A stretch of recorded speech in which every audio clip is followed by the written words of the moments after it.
सिर्फ माध्यम हूंगा और खुद धनखड़ साहब उसका जवाब देंगे। कुछ सवाल मैं भी पूछूंगा अपने चैनल की तरफ से। बहुत स्वागत है ओपी धनखड़ साहब आपका इंडिया न्यूज हरियाणा पर। जी जी अतुल प्रताप जी, नमस्कार, राम राम। नमस्कार सर, राम राम। किसान भी राम राम कर रहा है और इंतजार कर रहा है। धनखड़ साहब, आप तो इतने जमीनी तौर पर इन चीजों को जानते रहे हैं, लगातार सत्ता से पहले आप वो आवाज उठाते रहे हैं। आज भी आप पर कई कटाक्ष किए जाते हैं, कहा जाता है कि उस वक्त तो आप ऐसा मुद्दा उठाते थे, आज सरकार में हैं तो फिर आप किसानों के विरोध की बात कर रहे हैं। मैं पहला सवाल यही जानना चाहूंगा, ये जो बिल लाया गया है वहां पर किसान क्यों आखिर प्रदर्शन करने को मजबूर है? कहां कमी रह गई, समझ क्यों नहीं पा रहा है?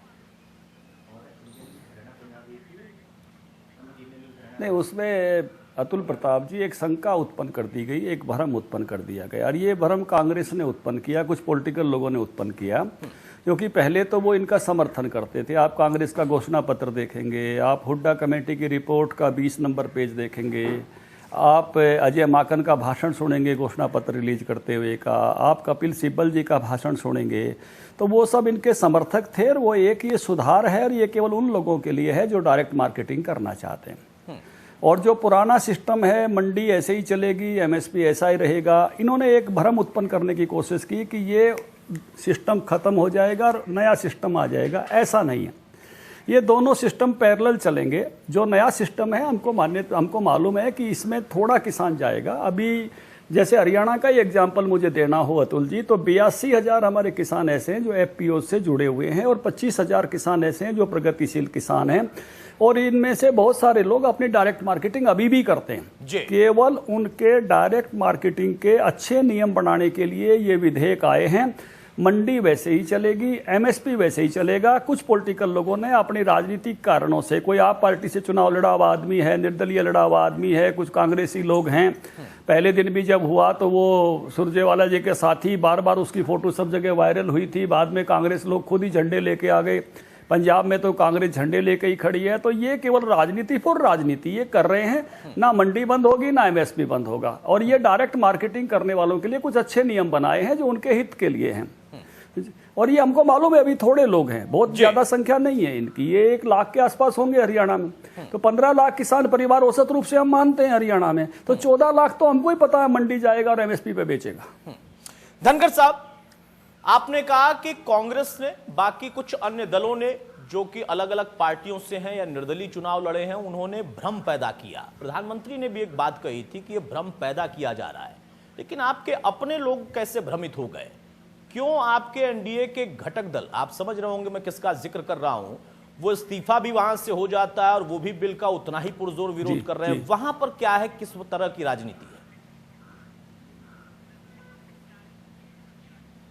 देखिए, मुझे ऐसा लगता है कि बादल परिवार को या हरसिमरत कौर जी को एक गारंटी देनी चाहिए थी। मैं आपके चैनल पे बैठ के गारंटी दे रहा हूं कि आप 1 तारीख से खरीद होगी, 31 अक्टूबर तक खरीद चलती है, जरूरत पड़ती तो बढ़ाई भी जाती है। एक एक दाना खरीदेंगे, धान का खरीदेंगे और बाजरे का खरीदेंगे। मुझे लगता है कि थोड़ी जल्दबाजी की। अगर बादल परिवार भी ये कहता, हरसिमरत कौर ये कहती कि भाई मैं लठ लेके बैठी हुई हूँ सरकार में, थारा एक एक दाना खरीदवाऊंगी और नहीं खरीद हुई तो मैं जिम्मेवार होंगी, तो इसमें जरा अधैर्य जल्दी दिखा दिया, पेशेंस दिखानी चाहिए थी। मैं कह रहा हूं ना आपके चैनल पे बैठ के, अगर 31 इस अक्टूबर के महीने में 1 तारीख से खरीद होगी, एक एक दाना खरीदेंगे, हम जिम्मेवार हैं इस बात के लिए, गारंटी ले रहे हैं, जिम्मेवारी ले रहे हैं। ये जो सारा आंदोलन ये सितंबर में क्यों किया गया? अक्टूबर में करते ना खरीद होगी। मैंने कल भी कहा था 25 अक्टूबर चुनो ना खरीद हो तो खरीद तो जो की तो होनी है। ये तो केवल राजनीति करने के लिए कुछ लोग बैठे हुए हैं जगह जगह पर, जिनको राजनीति ज्यादा इंपॉर्टेंट है, खरीद से संबंध नहीं है।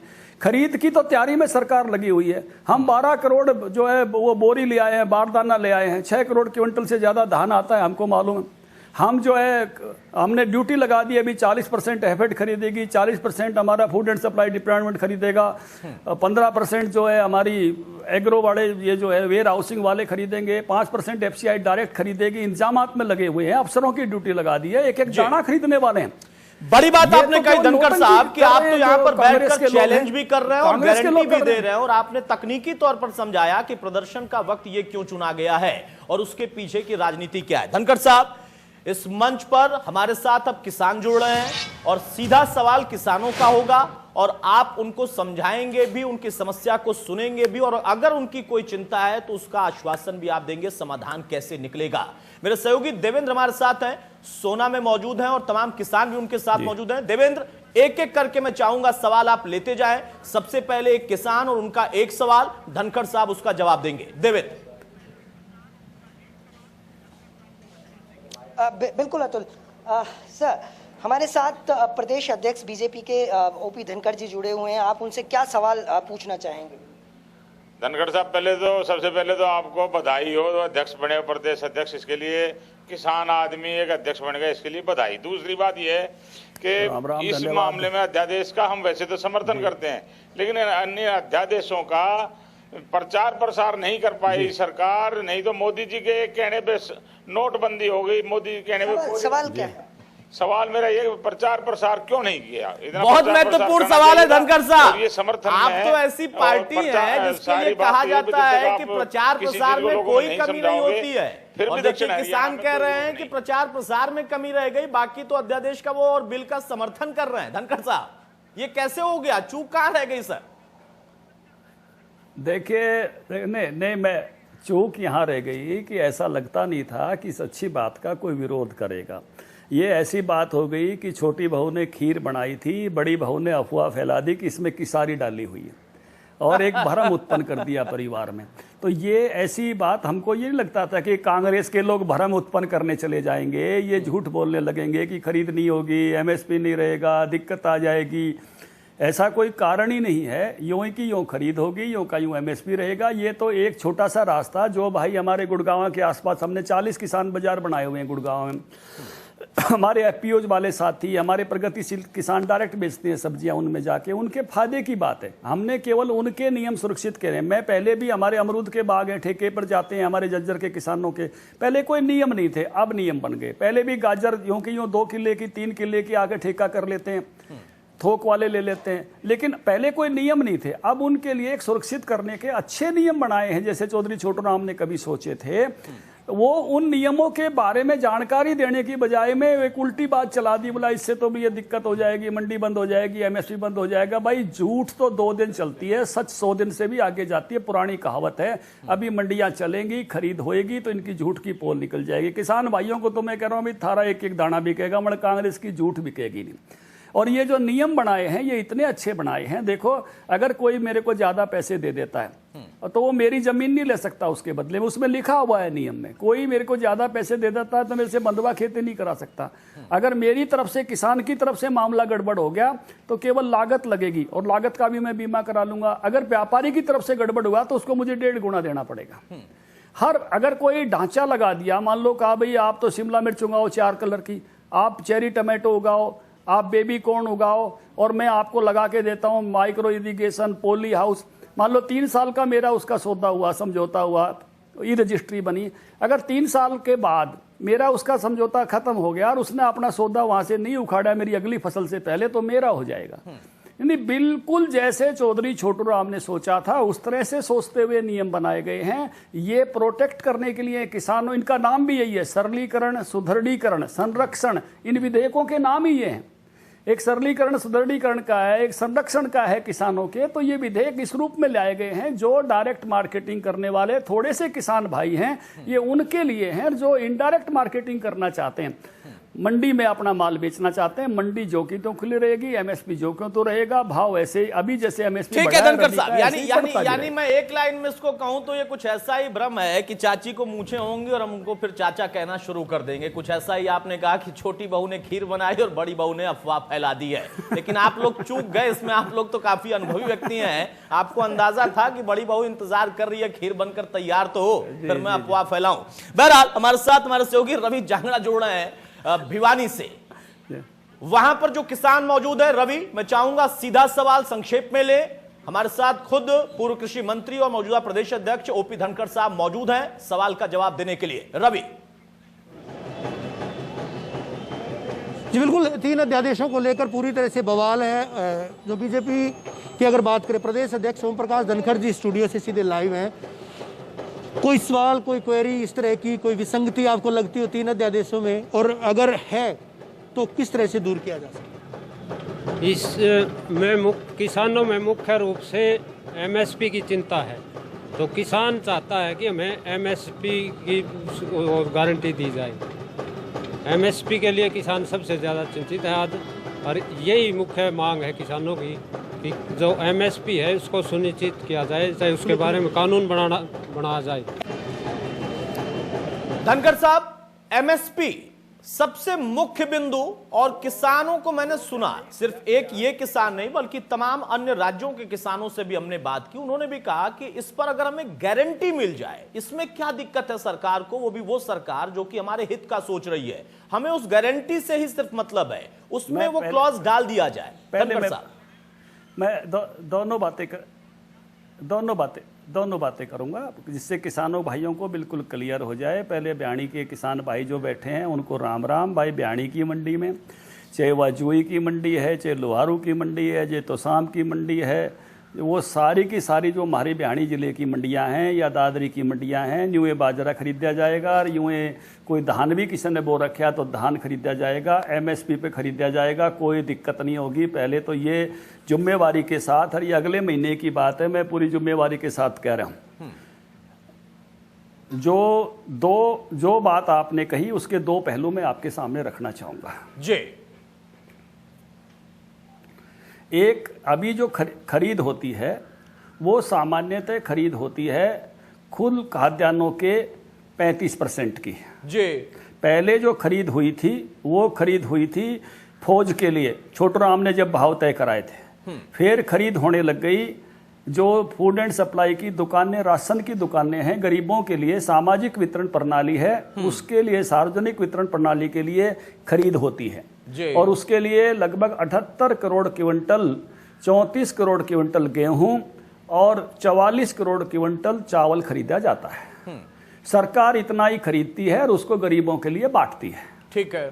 तो अगर आज इस पर जो इससे पहले इससे ज्यादा कभी नहीं खरीदा गया, तो मैं ये जिम्मेवारी के साथ कह रहा हूं कि जितनी खरीद होती है उतनी खरीद आगे भी होती रहेगी। इस पर 1 लाख करोड़ से ज्यादा राशि का खर्च होता है। तो इसलिए कोई भी अब ये जिम्मेवारी, ना पहले किसी सरकार ने सारा अनाज खरीदा था, ना आगे की कोई सरकार भी ये जिम्मेवारी दे सकती, क्योंकि अब देश के खाद्यान्न भंडार इतने बड़े हुए हैं। 212 करोड़ तो गेहूं और चावल ही पैदा होता है। 100 करोड़ क्विंटल गेहूं होता है, 112 करोड़ क्विंटल चावल होता है, बाकी दलहन तिलहन अलग से हैं। 280 करोड़ के क्विंटल के आसपास अभी खाद्यान्न पैदा हो रहे हैं देश में। इसलिए सरकारी खरीद जो है वो खरीद जितनी पहले होती है उसमें से 1 दाना भी कम नहीं किया जाएगा। जिन राज्यों में जैसे होती है, 10 राज्यों में गेहूं खरीदे जाते हैं, 23 राज्यों में धान खरीदा जाता है, वो ज्यों का त्यों खरीदा जाएगा। बात नंबर 1। बात नंबर 2, कुछ किसान भाई कह रहे हैं कि भाई इस अध्यादेश में भी लिख देते कि बाहर भी जो खरीद होगी वो एमएसपी पे होगी। अब सरकार तो मंडियों में एमएसपी पे खरीद करेगी, लेकिन व्यापारी जो भी होता है वो ये देखता है भाव कहाँ कम है। अब मैं आपको एक उदाहरण से ये बात अतुल जी स्पष्ट करना चाहता हूँ। अभी 2150 रुपए बाजरा खरीदेंगे हम, ठीक है। बाजरे का उतना भाव सरकारी खरीद के बाद नहीं रहता, भाव डाउन आएंगे, सरकार भी नुकसान उठा के डाउन भाव में बेचेगी। हर बार सरकार कुल नुकसान उठा के बाजरा डाउन भाव में बेचती है, नीचे भाव में। तो अगर ये हमने अध्यादेश में लिख दिया कि बाजरे की खरीद 2150 रुपए से किसान से कोई कम नहीं करेगा, तो संकट क्या आएगा जब मंडी में बाजरा अगर सस्ता हो गया सरकारी खरीद के बाद जी, तो किसान का अगर घर में बचा हुआ है तो वो कौन लेगा? कोई लेगा ही नहीं। किसान का लेने से तो उसको सजा हो जाएगी, और उसको सस्ता मंडी में मिल रहा है, उसको कोई रोके टोकेगा नहीं। तो सरकारी खरीद एमएसपी की तो जिम्मेवारी हम ले रहे हैं हरियाणा सरकार में। बाहर व्यापारी को कोई विवश नहीं कर सकता अगर मंडी में सस्ता है तो। उसको अपनी जरूरतों के लिए, मान लो मुर्गियों को खिलाना है, किसी और इस्तेमाल में करना है, तो वो जहां सस्ता होगा वहां लेगा। तो बाजार हमेशा एक रूप में नहीं रहता है, बाजार अप भी जाता है, बाजार डाउन भी जाता है। तो किसानों को यानी यही एमएसपी को लेकर यही असमंजस है कि सरकार जितनी खरीद करती है उसमें तो कोई असमंजस नहीं है और कोई दिक्कत नहीं है, वो उसी रेट पर होगा, लेकिन बाकी अन्य खरीद के लिए अगर तय कर दिया गया तो वहां पर किसान के लिए समस्या हो जाएगी। बहरहाल एक और छोटा सा सवाल मैं ले लेता हूं धनखड़ साहब, भिवानी का रुख मैं करता हूं। रवि, आप सवाल ले सकते हैं किसानों का, एमएसपी को लेकर जवाब दिया है धनखड़ साहब ने और आश्वस्त किया है वहां के तमाम किसानों को कि दाना दाना खरीदेंगे और एमएसपी पर ही खरीदेंगे। अगर ये फसल इस भाव पर एमएसपी पर नहीं खरीदेंगे तो उनकी सजा होगी, उन्हें भाग नहीं सकते। ऐसी कोई गारंटी तो पेश करें जिसे किसी किसान को विश्वास हो, उसके अंदर लिखित रूप में तो है नहीं, वैसे रवि बोल रहे हैं आप।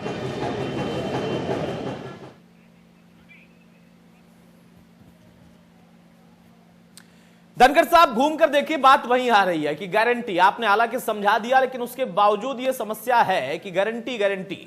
उसके साथ ही एक सवाल मैं और भी जोड़ रहा हूं यहां पर, एक तरफ एमएसपी की बात थी, दूसरी तरफ दो और मुख्य बिंदु उठाए गए थे, हरियाणा में, पंजाब में, उत्तर प्रदेश, बिहार, कुछ अन्य राज्यों में खासतौर पर कॉन्ट्रैक्ट फार्मिंग, जमीन खत्म हो जाएगी, मालिकाना हक किसी कंपनी के पास चला जाएगा, ये कहा है कई पार्टियों ने वहां पर। उसके अलावा एक और बात है, मंडियों से तालमेल खत्म हो जाएगा। इन तीनों का जवाब एमएसपी प्रमुख है, उसके अलावा भी कुछ और बिंदु हैं। मैं दोनों बातों का आपको क्रमवार उत्तर देता हूं। पहली बात तो यह है कि सारी की सारी सरकारी खरीद मंडियों में ही होगी, इसलिए मंडी खत्म नहीं होगी। क्यों होगी मंडियों में? उसमें राज्य सरकारों का लालच है।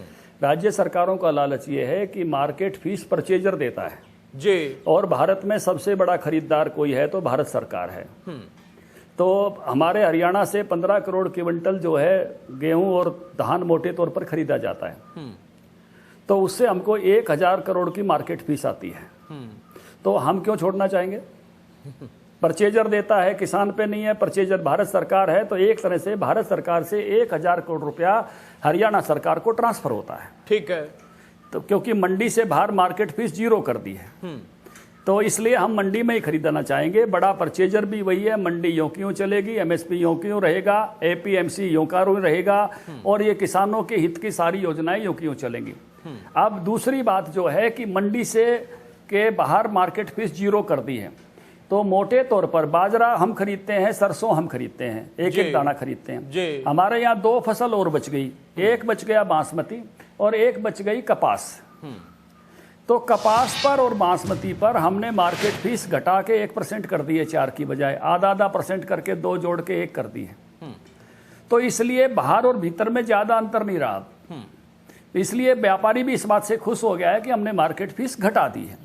इसलिए जो बाहर बेचना चाहता है उसको लाने ले जाने बाकी सिस्टम में 1% का खर्चा हो जाएगा, ये अंदर करेगा तो इसका 1% देना पड़ेगा, इतना ही विशेयर ये भी परचेजर देगा। तो इस नाते इसमें व्यापारी भी खुश है। तो इसके कारण से जो मंडी सिस्टम पर शक किया जा रहा है, तो मंडी सिस्टम जो का तो रहेगा, एपीएमसी यो का रहेगा, ये सारी की सारी चीज यो की रहेगी। दूसरी बात जो आप कह रहे हो कि ये भाषण में कई लोग कह रहे हैं कि 40 साल के लिए जमीन ले लेंगे, व्यापारियों की हो जाएगी। तो एक तो उस कानून में लिखा गया है कि एक फसल से लेके मैक्सिमम 5 फसलों तक का कॉन्ट्रैक्ट हो सकता है। ठीक है। दूसरा जो है कॉन्ट्रैक्ट जो है वो फसल उगाने के बाद भी हो सकता है और फसल उगाने के पहले भी हो सकता है। और उसमें साफ साफ तौर पर लिखा गया है कि कोई भी मुझे कितना ही पैसा दे दे, वो उसके बदले मेरी जमीन नहीं ले सकता, वो मेरे से बंधुआ खेती नहीं करा सकता। मुझे ज्यादा पैसा दे दिया और कहे 10 साल यही खेती करनी है तो वो नहीं करा सकता। और किसी कारण से अगर मैं विफल होता हूं तो लागत से ज्यादा मुझसे ले नहीं सकता, और अगर वो गलती करता है तो 1.5 गुना देना पड़ेगा। अगर कोई इंफ्रास्ट्रक्चर मेरे खेत में खड़ा करता है, मेरी टाइम उसके एग्रीमेंट का टाइम खत्म हो गया है और उसने नहीं उखाड़ा है, तो इंफ्रास्ट्रक्चर मेरा किसान का रहेगा। तो सारे के सारे नियम प्रो फार्मर बनाए गए हैं, किसान के पक्ष में बनाए गए। तो ये जो सोच है ये बिल्कुल किसी भी मिथ्या आधारों पर है। ठीक है, यानी राजनीति के लिए ऐसे भ्रम फैलाए जा रहे हैं, ऐसी बातें बताई जा रही हैं जिनका अस्तित्व ना तो इस बिल में है और ना ही वैसा कुछ होने वाला है। और अगर कोई ऐसा करता है तो उसमें फिर उसके लिए बकायदा क्लॉजेस हैं। मेरे साथ मेरे सहयोगी सिरसा से जुड़ रहे हैं किसान वहां पर भी मौजूद हैं। अमर जानी हमारे साथ हैं। अमर, बहुत जल्दी से एक सवाल, और यहां पर किसान का क्या सवाल है, क्या मन में शंका है? धनखड़ साहब खुद मौजूद हैं, उनसे बताइए, वो जल्दी से पूछें। जी बिल्कुल, मैं इसमें मौजूद हूँ सिरसा में किसान चौपाल में, जहां हमारे साथ किसानों को बताना चाहूँ कि हमारे साथ जो भारतीय जनता पार्टी के प्रदेश अध्यक्ष ओम प्रकाश धनखड़ जी जुड़े हुए हैं, उनसे आप सवाल करना है। जो 3 अध्यादेश लाए गए हैं जो बिल को लेकर के आज किसान सड़कों पे है, तो आप उनसे क्या कहना चाहते हैं, क्या कहना चाहेंगे? मेरा धनखड़ साहब से सवाल है कि ये कृषि अध्यादेश 5 जून को आ गए थे, उसके बाद आपके पास जून, जुलाई, अगस्त, सितंबर 4 महीने का समय था। आप जिस प्रकार अपनी नीतियों का सरपंचों के जरिए प्रचार करते हैं, आप 4 महीने में बीजेपी का कौन सा जनप्रतिनिधि गांवों में गया जिसने किसानों को इनके फायदे बताता, अगर ये फायदेमंद मानते हैं, और इनके घाटे, उनसे आम इजलास करनी चाहिए थी, उनसे राय लेनी चाहिए थी। लेकिन राय लेने के बजाय मैं धनखड़ साहब से पूछना चाहूंगा कि इतनी क्या इमरजेंसी, इतनी क्या जल्दी थी जो आपने राज्यसभा और लोकसभा के अंदर पूरी फोर्स लगा के इन बिलों को धक्के से आपने पास करवाया? किसानों से कोई राय नहीं ली गई, किसानों को इनके बारे में कुछ बताया नहीं गया, और जब किसान इन साजिश की पोल खोल रहा था तो आपने किसानों के ऊपर लाठी बरसाई। तो मेरा क्या तो धनखड़ साहब से अमर पूछिए कि अगर प्रचार कर देते तो क्या ये बिल उनको अच्छा लग जाता? कार्रवाई की है अमर, ये मेरा सवाल सीधा और इसी तरीके से जाना चाहिए किसान के पास। आपने कृषि अध्यादेश पास किए, उसके हिसाब से आपकी तरफ से हमें लग रहा है कि ये पूरी तरह से किसान विरोधी है। इस बात का मैं धनखड़ साहब से जवाब चाहूंगा। धनखड़ साहब, देखिए फिर से प्रचार का मामला आ गया। जी नेचुरली बात सही है कि जब सवाल खड़ा हो गया है तो यह सब पहला जवाब यही आता है कि पहले से प्रचार करते तो ऐसा सवाल खड़ा नहीं होता, ये वाजिब बात है। लेकिन ये अंदाज ही नहीं था कि भाई इस तरह के सवाल इस अच्छी बात पर खड़े हो जाएंगे। अच्छी बात पर सवाल खड़े करने कई बार हो जाते हैं, और ये वैसा ही सवाल है, लेकिन इसका जो जवाब है वो व्यवस्था देगी। जब खरीद करेंगे तो ये सवाल विलुप्त हो जाएगा, जो भ्रम पैदा कर रहे हैं कि खरीद नहीं होगी, एमएसपी नहीं रहेगा। अभी तो 4 साल हमारी सरकार है, 8 फसलें हम खरीदेंगे, आगे मौका दिया तो आगे खरीदेंगे। अतुल जी, आप भी युवा और मेरी भी, अभी तो मुझे लगता है कि भगवान ने सेहत ठीक रखी तो 20 साल रहूंगा, तो ऐसे जो है ना 40 फसलें तो मैं भी बिकते हुए देखूंगा। तो इसमें कोई अंतर नहीं पड़ने वाला है, ये ऐसे ही खरीदी जाएंगी, एमएसपी पे खरीदी जाएंगी, क्योंकि देश में सार्वजनिक वितरण प्रणाली कोई बंद नहीं कर सकता। राशन की दुकान बंद नहीं होगी तो सरकारी खरीद भी होगी, और सरकारी खरीद होगी तो एमएसपी पे होगी, ऐसे ही होगी। केवल भ्रम टूटेगा, जो कांग्रेस भ्रम फैला रही है वो टूट जाएगा, और कुछ नहीं होगा। ये जो दूसरे विधेयक हैं, धनखड़ साहब की राजनीति जो कर रहे हैं उनकी दुकान बंद होगी बार बार। निश्चित रूप से उनका माल नहीं बिकेगा, किसान का बाजरे भी बिकेगा, सरसों भी बिकेगी, गेहूं भी बिकेगा, और जुन्ना भी बिकेगा। केवल झूठ नहीं बिकेगी भाई साहब, ये जो झूठ फैला रहे हैं ये झूठ नहीं बिकेगी। तो ये सारी की सारी चीजें ऐसे ही रहेंगी, ऐसे ही चलेंगी। ये पूरी व्यवस्था को बदलने के लिए नहीं है, एक अल्टरनेट, एक विकल्प दिया। आजकल मैं एक पंजाबी में, वो सुबह सुबह यहाँ चंडीगढ़ में होता हूँ, पंचकुला में, तो एक विज्ञापन आता है। वो पति पूछता है महिला से, बोला तूने मुझे ही क्यों चुना? तो कह बड़ी सोच विचारे कहते कोई विकल्प ही नहीं था। अभी किसानों के पास एक ही विकल्प था, मंडी जाओ। अगर मंडी से बाहर कोई मंडी से बाहर बेचता था तो उस पर मंडी सेक्रेटरी जाके खड़ा हो जाता था, मंडी सुपरवाइजर चला जाता था, डीएमईओ चला जाता था, कहते तुमने खेत में क्यों बेच दिया, मेरी मार्केट फीस रह गई। तुमने घर से क्यों बेच दिया, मेरी मार्केट फीस मारी गई। तूने खलियान से क्यों बेच दिया। मैं आपको बताना चाहता हूं, दुजाना में आप अपना कवर कराइए, आप पूरा हरियाणा कवर करते हो। हमारे कुछ लोग प्याज बेचते हैं दुजाना चौराहे पर। अगर पुराने सिस्टम से बेचें तो गलत कर रहे थे, क्योंकि उनको 1 करोड़ की दुकान मंडी में लेनी चाहिए और उसके बाद लाइसेंस बनवाने चाहिए कई तरह के, फिर वो अपना प्याज बेच सकते हैं। लेकिन आज इस कानून के आने के बाद उनका प्याज बेचना वैध हो गया। वो सड़क के किनारे जमीन पर प्याज इकट्ठा करते हैं, ट्रॉलियों में भर भर के बेच के आते हैं और अपने 4 पैसे कमा के रोटी खा रहे हैं। जब हम मंडी में अपना माल ले जाते हैं तो व्यापारी हमारा भाव लगाता है, सरकारी खरीद नहीं होती तो। लेकिन मैं अपना प्याज अगर ट्रॉली में भर के ले जाता हूं तो मेरा भाव मैं बताता हूं। मैं अतुल जी आपको बताना चाहता हूं एक सच्ची घटना इन्हीं दिनों की, कोरोना काल की। आपको पता है कि मंडियों में कोरोना आने के कारण से मंडियां कई दिन तक बंद कई दिन, तो हर एक आदमी ये सोचता था कि मैं किसान के पास जाके सीधा सामान ले आऊं। हम भी गाड़ी लेके जाते थे, मैं इन दिनों में गुड़गांव रह रहा था, सब्जी किसानों के खेत से लेते थे। तो एक दिन प्याज के लिए एक किसान जो है ट्रॉली भरे खड़ा था। इन दिनों में बहुत किसानों ने बेचा है डायरेक्ट, ठीक है। तो मैंने उससे फरकनगर के आसपास प्याज लिया, 75 रुपए धड़ी दे रहा था, 15 रुपए किलो, 5 किलो प्याज ले लिए। अगले दिन मुझे वो गुड़गांव के बॉर्डर पे मिला धनकोट में। मैंने दोबारा से उससे भाव पूछा, मैं कह रहा आज प्याज कैसे दे रहा है? बोला बाबू जी आज 20 रुपए किलो है, 100 रुपए धड़ी, क्योंकि वो गुड़गांव के बॉर्डर पे आ गया था देहात छोड़ के। तीसरे दिन मैं चला गया, मुझे लेने थे मौसमी, रेलवे रोड गुड़गांव जो मुख्य बाजार है, और वहीं खड़ा मिला मुझे। मैं उसके पास जानबूझ कर गया, मैंने कहा आज प्याज कैसे दिए? बोला बाबूजी 40 रुपए किलो, 200 रुपए धड़ी। अरे मैंने कहा इतना भाव बढ़ा दिया? बोला बाबूजी यहाँ 50 रुपए किलो बिक रहे हैं। तो मैं यही कहता हूं कि भोले किसान तो बेचना सीख ले, बाजार में पिछाड़ ले। व्यापारी तेरे से जो 6 दिन में कमाता है वो तू ही कमा ले, 6 महीने तू लगाता है वो 6 दिन में ले जाता है। तो जो 1% 2% जो किसान सीधा बेच लेगा वो भी कमा लेगा। ठीक है धनखड़ साहब, एक और सवाल मैं ले लेता हूं यहाँ पर, हमारे साथ किसान मौजूद है लगातार। एक छोटा सा और सवाल, उसके बाद उसका भी आप जवाब दें और मैं भी एक सवाल पूछूंगा। अमर जानी हमारे साथ है। अमर, जल्दी से एक सवाल और किसानों का, कहां भ्रम रह गया है? बहुत सारी बातें क्लियर की हैं धनखड़ साहब ने, और क्या चाहते हैं उस सरकार से? अगर कहीं कोई प्रचार में कमी है, समझ में कमी है, कोई और दिक्कत है, वो पूछे। कुछ किसान और भी मेरे साथ है, मैं आपसे जानना चाहूंगा कि आप क्या पूछना चाहते हैं? जो 3 अध्यादेश ले गए, इसको लेके विरोध चल रहा है, आप क्या करना चाहते हैं?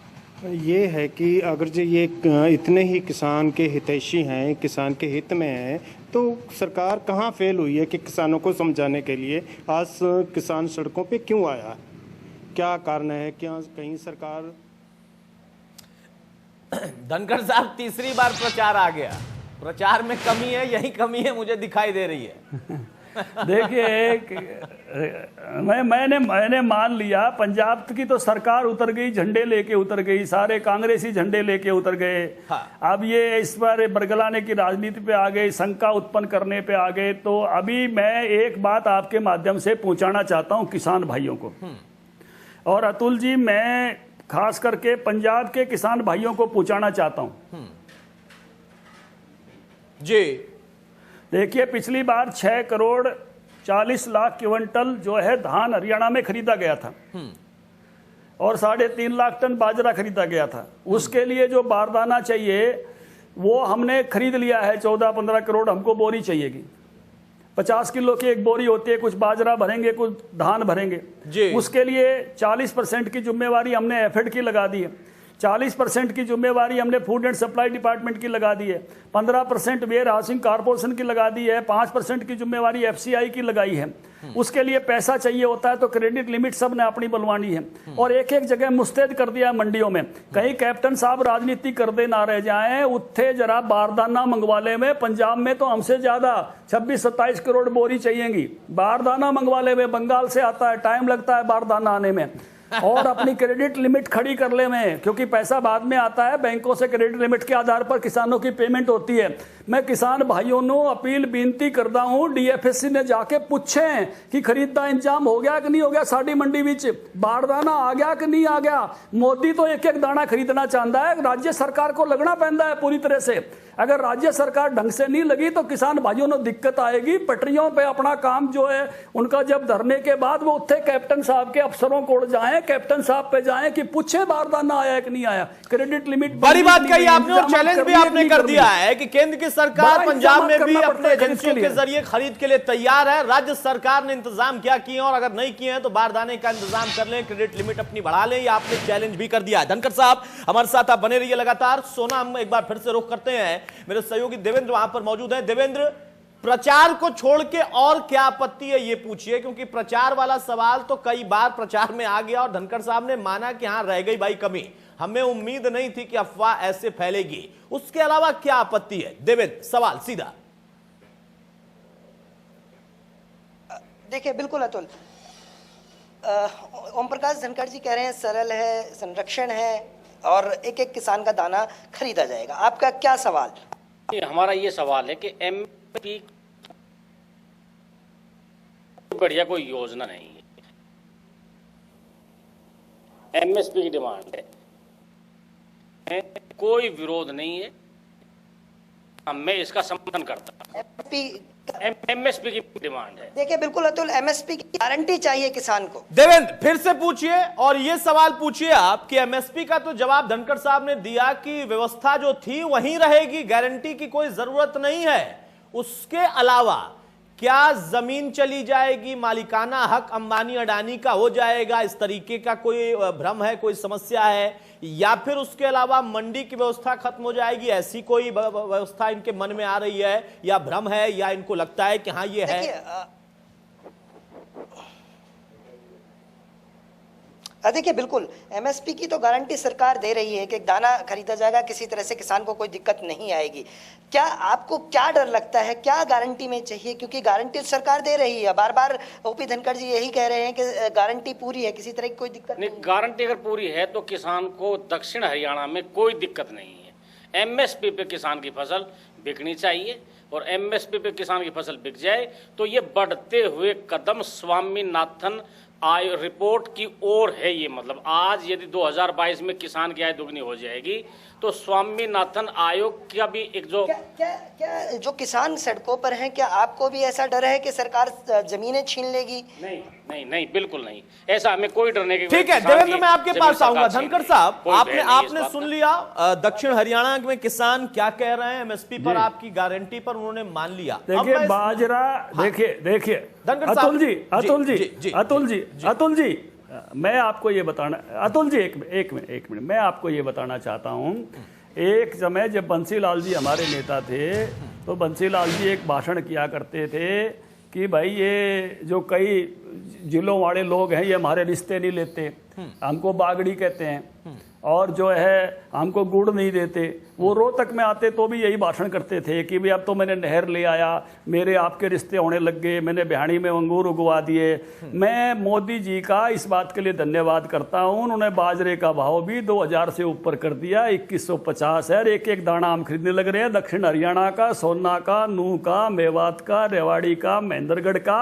और अब ऐसी स्थिति इसमें से बनाई कि धान वाला किसान और बाजरे वाला किसान बराबर खड़ा कर दिया, चाहे रिश्ते भी कर लो आपस में, अब वो फर्क नहीं रहा। हर फसल के को अच्छा भाव दिया है, 50% प्रॉफिट के साथ दिया है, और किसान इस बात से खुश है। और हमने टेल तक पानी पहुंचाया है इस इलाके में, कोशिश की है। और उधर भी मेवात कैनाल सरकार की योजना में है, और ज्यादा पानी कैसे सोना और नूर उस इलाके के खेतों में जाए ये।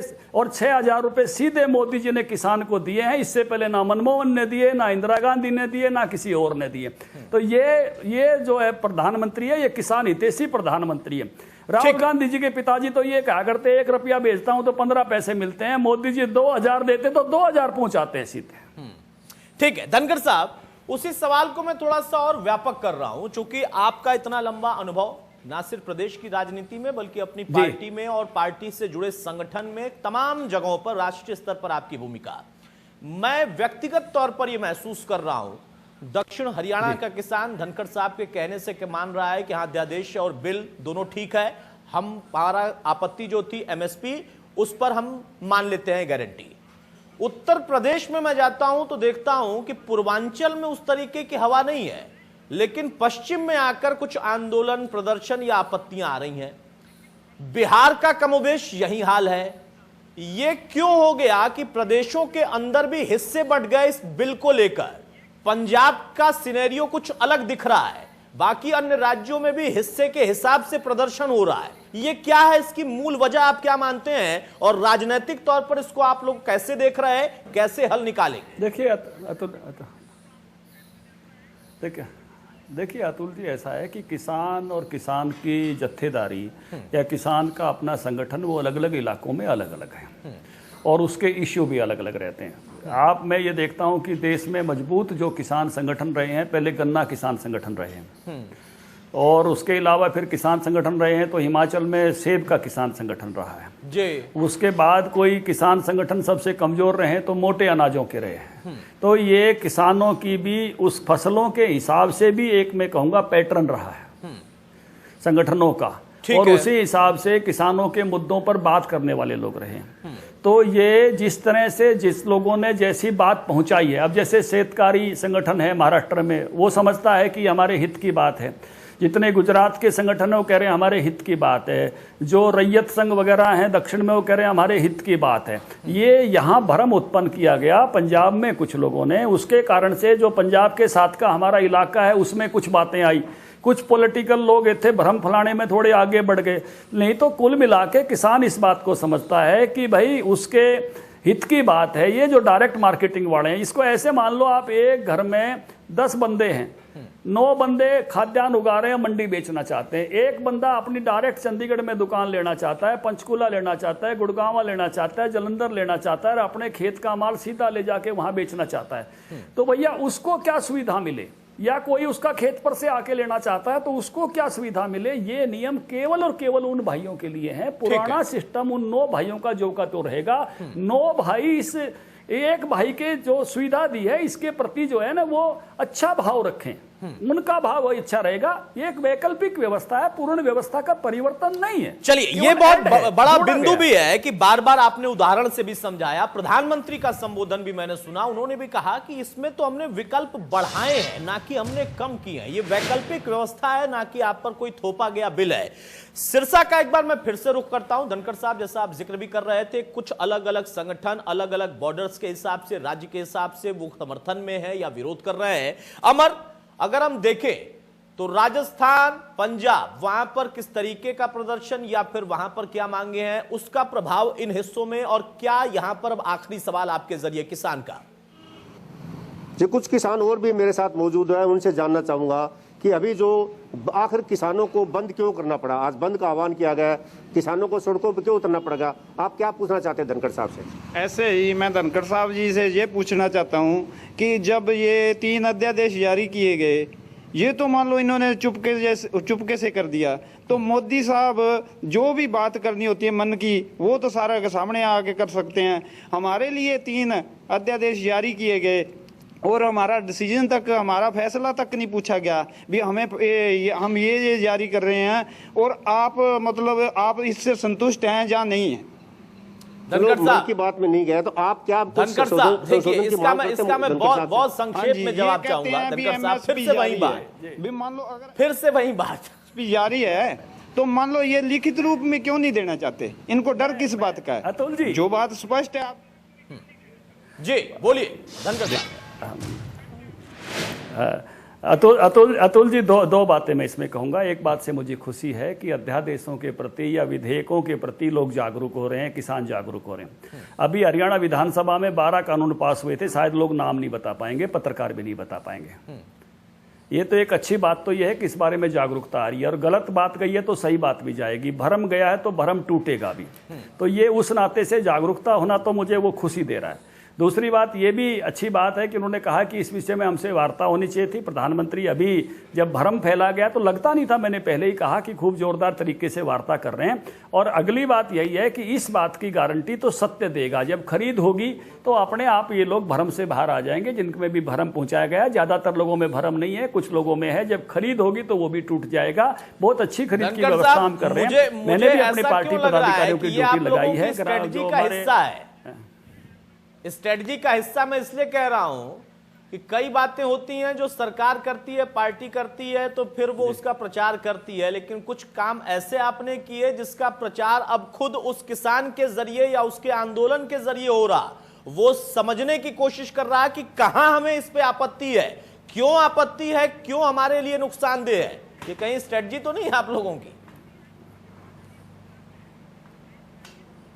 नहीं, ये कोई जैसे फिल्म वाले फिल्म चलाने के लिए करते हैं, ऐसा विषय नहीं है। ये तो आप साफ देख रहे हो कि कांग्रेस पार्टी अपने झंडे लेके सड़कों पे उतरी हुई है, और कांग्रेस पार्टी ने ये भ्रम उत्पन्न किया है। इसके कारण से ये अध्यादेशों के बारे में अच्छी राय जाएगी और टोटल एग्रीकल्चर सिनेरियो किसानों के ध्यान में आएगा कि खरीद कितनी होती है, उत्पादन कितना होता है, जो वो मांग कर रहे हैं उसमें कठिनाई क्या है, ये सारी बातें समझेंगे तो मैं समझूंगा मेरे लिए अच्छा होगा। एक आखिरी सवाल मैं ले लेता हूं यहां पर बहुत जल्दी से सोना से, मेरे सहयोगी देवेंद्र वहां पर लगातार मौजूद है। सोना से एक सवाल बहुत जल्दी से किसानों का, देवेंद्र बहुत संक्षेप में। बिल्कुल अतुल, देखिए एक आप अभी बता रहे थे कोई प्रश्न करना है आपको सीधे ओपी धनखड़ जी से, क्या सिंचाई का पानी कर रहे हैं? सिंचाई का पानी को फरकनगर एरिया में सिंचाई का पानी को फरकनगर एरिया में पानी की कमी, हरियाणा में पूरा में को धनखड़ साहब, जो पानी की समस्या है ना वो अभी भी बरकरार है, टेल तक तो पहुंचा लेकिन फिर भी कुछ समस्या है, ये अध्यादेश से इतर है। नहीं, उनकी बात बिल्कुल वाजिब है, नहीं बिल्कुल सही बात है। इस इलाके में सिंचाई की सुविधाएं कम हैं। हमने कोशिश तो की 1400 टेल तक पानी पहुंचाएं, उसका प्रयास भी किया, लेकिन इस इलाके में अभी और सिंचाई की व्यवस्थाओं को बढ़ाना है और मेवात तक भी सिंचाई पहुंचे। उसके लिए ये जो KMP बना है, इसके साथ साथ एक मेवात कैनाल प्रस्तावित की है और टनल में की है। इसके साथ साथ क्योंकि ज़मीन अधिग्रहण और वो ज़्यादा महंगा पड़ेगा, तो उसके साथ साथ प्रस्तावित की है, जब वो सिरे चढ़ जाएगी तो इस इलाके की भी पानी की कठिनाइयाँ दूर होंगी। बिल्कुल हमारे ध्यान में है और पंजाब से भी जो हमको पानी मिलना है उसके लिए भी हम लगातार लगे हुए हैं। 19 लाख एकड़ फीट तो वो पानी मिलेगा तो सारे इलाकों में पानी पहुंचाने में कामयाब होंगे। ठीक है धनखड़ साहब, एक आखिरी सवाल, मैं ये सवाल लेना चाहता हूं। सवाल ये है कि जब अध्यादेश आया और बिल का स्वरूप ले रहा था, उस वक्त हरियाणा पहला राज्य था जहां के मुख्यमंत्री ने खुद सामने आकर अपने तमाम प्रदेश के किसानों से मुखातिब होकर ये कहा कि अध्यादेश या ये जब बिल बन गया या बिल बन जाएगा तो ये कैसे आपके हित का है। उसमें उन्होंने एक पॉइंट खुद जनरेट किया था और उन्होंने आग्रह किया कि केंद्र सरकार इस पर विचार करे, अगर नहीं कर सकते हैं या नहीं कर पा रहे हैं तो फेडरल स्ट्रक्चर में राज्य सरकार के पास वो अधिकार है। मैं बात कर रहा हूं, उन्होंने कहा कि अगर कहीं कोई न्यायपालिका का इशू आता है, कोई लीगल इशू किसान और कंपनी या व्यापारी के बीच में आता है, तो वहां पर जिलेवार उसके लिए लोक अदालतें होंगी, न्यायिक व्यवस्था होगी, हरियाणा सरकार इसके भी इंतजाम करेगी। इस पर मैं आपसे टिप्पणी चाहूंगा, हरियाणा सरकार की व्यवस्था के बारे में या केंद्र के बारे में। देखिए अतुल जी, हम जब गए थे, मैं भी साथ गया था, 3 सांसदों की कमेटी गई थी, कुछ किसान संगठन गए थे। केवल वो नहीं गए जिन्होंने ये कहा हमने तो विरोध के लिए विरोध करना है, तो उनको ले जाने का कोई फायदा भी नहीं था। ठीक है, जिसने विरोध के लिए विरोध करना है वो तो पॉलिटिकल आदमी हो गया, लेकिन जिसने कोई सुझाव देना है वो सब लोग साथ गए थे। 8 सुझाव हम उसमें देकर आए थे और उसमें से एक सुझाव ये था, भी इन बिल में भी है, वो सुझाव ये था कि किसान का प्रतिनिधि और व्यापारी का प्रतिनिधि साथ जोड़ा जाए और उपभोक्ता फोरम की तरह से ये फैसला किया जाए जी। तो SDM को ये अधिकार दिया है, बिल में भी लिखा हुआ है। और उससे आगे बढ़ के हमारे मुख्यमंत्री जी ने भी कहा जब ये विधेयक लागू होंगे तो हर राज्य में और केंद्र में भी इसके रूल्स बनेंगे। ठीक है, तो तोमर साहब ने भी हमको कहा कि जो आप सुझाव दे रहे हो हम रूल्स में डालेंगे, राज्य सरकारें भी अपने यहाँ इम्प्लीमेंटेशन में उन चीजों को रूल्स में डालेंगी, उसके लिए कोई कठिनाई नहीं। ठीक है धनखड़ साहब, तो जरूरत पड़ेगी तो किसान अदालत भी उस प्रकार से गठन करने में हमको कोई दिक्कत नहीं है। ठीक है धनखड़ साहब, बहुत शुक्रिया हमारे साथ जुड़ने के लिए। इंडिया न्यूज हरियाणा पर किसानों के सीधे सवालों का जवाब देने के लिए तो हमारे साथ ओपी धनखड़ मौजूद थे। इंडिया न्यूज का आपका बहुत बहुत धन्यवाद जी। उन्होंने आश्वासन दिया है, प्रचार में कमी रह गई तो वो तो कर ही लेंगे, लेकिन किसान का भला करके रहेंगे। और आखिरी सवाल का भी उन्होंने जवाब दिया कि उसके बावजूद अगर कहीं अदालतों का भी मसला आता है, कोई लीगल इशू आता है, तो उसके लिए भी केंद्र स्तर पर और राज्य स्तर पर व्यवस्था होगी। ये बिल किसान के हित का है, जिन्होंने भ्रम फैलाया है जनता और किसान उनको कल को खुद ही जवाब देंगे।